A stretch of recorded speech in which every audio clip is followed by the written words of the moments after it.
नमस्ते।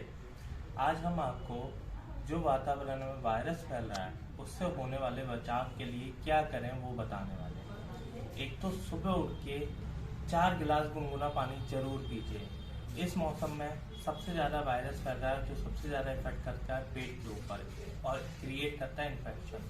अपने आप को कॉन्स्टिपेशन बिल्कुल मत होने दीजिए। और मैं आपको कुछ औषधि सेवन बता रहा हूँ जो आपको रेगुलर लेनी है मैक्सिमम 3 डेज। नीम, गिलोय, तुलसी और महासुदर्शन घनवटी। अगर आपको फीवर भी आ रहा है तो इसकी 2-2 गोलियां आप सुबह शाम ले लीजिए, सबसे बेस्ट है।